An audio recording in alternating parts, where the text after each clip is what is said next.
Hello and welcome to Blooming Curious, the podcast that's all about nurturing that natural curiosity in our earliest kids and students. I'm Edwina, your host from the It's Lessons blog, a passionate advocate for play and inquiry, and on a mission to keep children curious and questioning. The days of talk and chalk are over. We're diving into the world of integrated inquiry and nature-based learning and exploring those strategies that create lifelong learners. So if you're a classroom or homeschool educator or even a curious parent, then this is the place for you. You know, it's so frustrating and heartbreaking when you're faced with children who are not interested in learning. In my own teaching, I regularly come across kids who are just not interested in learning. And when I've had conversations with parents, they say, my kid's not interested in anything. The only thing he wants to do is be on his iPad. These are difficult times, and we as parents and teachers are in competition with a digital device that produces an incredible amount of visual stimulation. We can't get away from digital devices. They're here to stay. So the question then becomes, how do we ensure that our children have a balance and remain curious about the world around them? Well, I think the trick is to start early and then to create habits that easily become part of our daily routines. So today I'm going to talk about just 5 ways we can help our kids stay curious.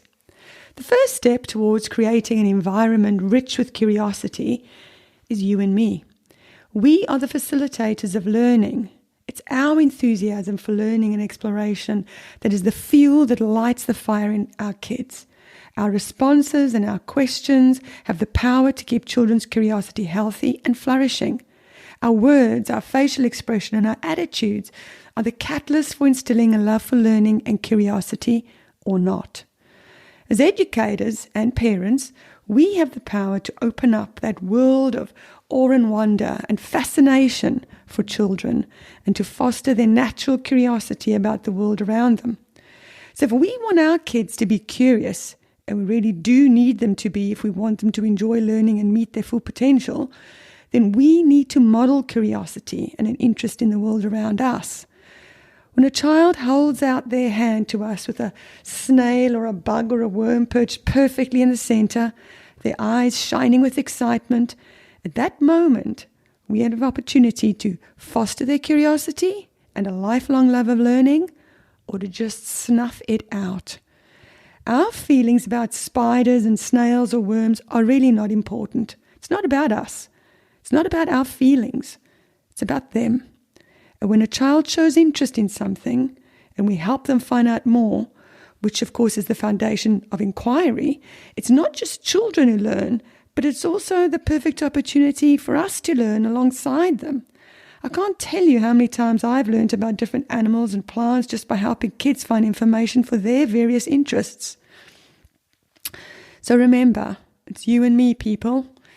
The second way I think that we can keep kids curious is to get them outdoors. One of the best things we can do is to provide opportunities that will allow these kids to explore and be curious. And nothing fascinates children more than the natural world. Just about any outdoor pursuit is the perfect opportunity to encourage curiosity and wonder. You don't always have to visit a zoo or a park or to go on a bike ride. You just hang out in your backyard or in the playground. All natural environments provide wonderful opportunities for curiosity. Just think about it. When kids are building sandcastles on the beach or in a sand pit, they are learning about the properties of a material, and in this case sand, and how it gets to keep its shape when they remove the upturned bucket, or how sand or water is contained and takes the shape of a container, but then falls through when there are holes. Not to mention children's fascination with ladybirds and snails. Just this week, while on lunch duty, I saw 2 little girls poking around some plants in a shady area of the playground. When I asked them what they were looking for, they enthusiastically replied, snails. They knew where to find them, and then went on to tell me where snails live, and did I know that snails ate paper. I so wished I was their class teacher, because we could have had so much fun exploring why snails eat paper and watching their mouths move by placing them on a transparent plastic lid and looking from underneath. I've done that so many times. learning about spiral shapes and where else we could find spirals in nature, discover species of snails, and even explore art by looking at Matisse's paper collage called The Snail, and making snails out of clay, and even making a snail habitat, which we could use to investigate and explore and learn how to take care of living creatures. So the outdoors and everything it offers is a great way to encourage children's natural interest. And the third way I think we can encourage curiosity is through unstructured play. Unstructured play is equally important for nurturing a child's curiosity. The research, by the way, is clear. Allowing a child to just play without purpose is invaluable for healthy social, emotional, cognitive, and creative development. In Maggie Dent's book, Saving Our Children from Our Chaotic World, she cites research that shows that unstructured play, that's play where you just leave the kids alone in the natural environment, is not only important for growth and development, but is vital for that integration of neural pathways for all multiple intelligences. Being fully immersed in play is highly significant for kids. It provides them that deep sense of joy and well-being that is profoundly necessary for healthy social and emotional well-being. So just leaving kids to play without our interference is crucial to them developing a host of skills, things like independence, problem-solving, creativity, and cooperation, to name just a few. The fourth way I think we can keep kids curious is by creating an interesting environment. So, of course, as I've just mentioned, being outdoors in nature is already the perfect environment because nature is full of interest. But how do we create stimulating environments in our classrooms or in our homes and gardens so that children can be curious? There is a move away from all those bright colours and plastic toys to create more natural environments with tactile objects and toys often made from natural materials and arranged or displayed to provoke interest, and to bring the outdoors in and to provide elements that kids would naturally find in nature. Plants and sticks, yes, sticks, they're okay. Stones and pebbles, wooden blocks and shapes, interesting seed pods, pieces of cloth or fabric, string, clay, water, cardboard boxes, sand, and all manners and shapes of containers. All these things provide opportunity for open-ended play.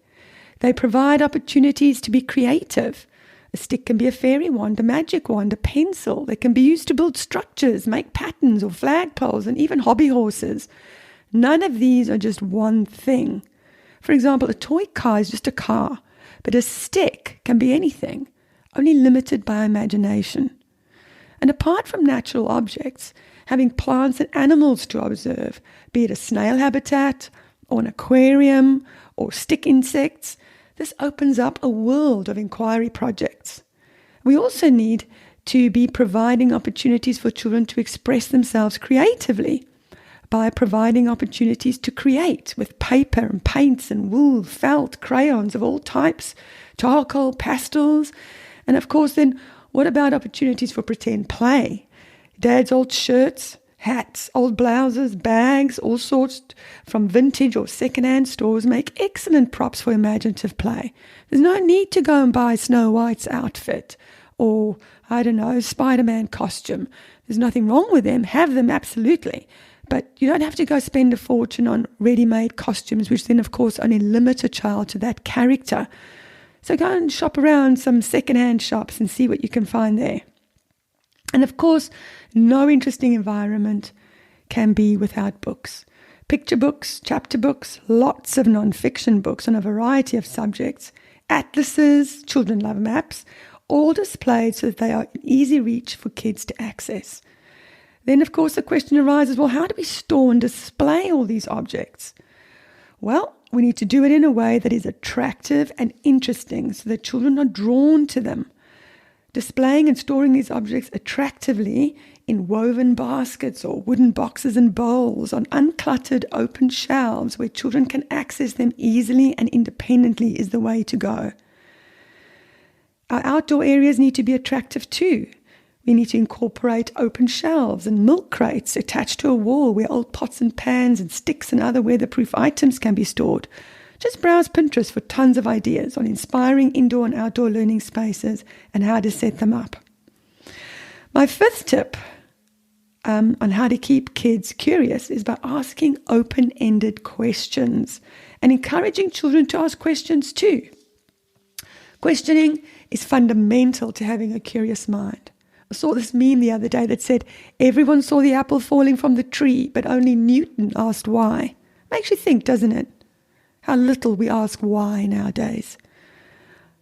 Asking questions is actually the first step to engage our learners, to really inspire our kids to be lifelong learners, to need to cultivate curiosity and a habit of questioning, and then to encourage exploration to find the answers to those questions. Hey, don't be tempted to simply give children the answers to questions. Rather, just help them to find the answers. Inquiry invites a learner to take an active role in their learning so that they're not just sitting there waiting for us to put stuff inside their heads, so they actually become involved in their learning. And when kids are encouraged to get involved in hands-on learning, when they're experimenting or building or creating, it puts a whole new spin on their learning, and learning becomes fun. And when we're involved in that inquiry process, we educators, and remember, parents or educators, are no longer talking at children, but rather facilitating their learning. It requires a mind shift on our part, and we'll be delving into this world of inquiry in future episodes. Okay, so those were my 5 ways to keep children curious. Thanks for listening, folks. I hope you enjoyed this episode. And if you did, hey, make sure to click that subscribe button wherever you're listening. And if anything I've said today resonates with you, or you think my content is awesome, then please leave a review, which will really help me grow the show and keep going. Thanks so much, and be sure to visit me at bloomingcurious.com and listen out for the next episode next Tuesday. And remember, curiosity isn't just a trait, it's a superpower. So until next time, stay blooming curious.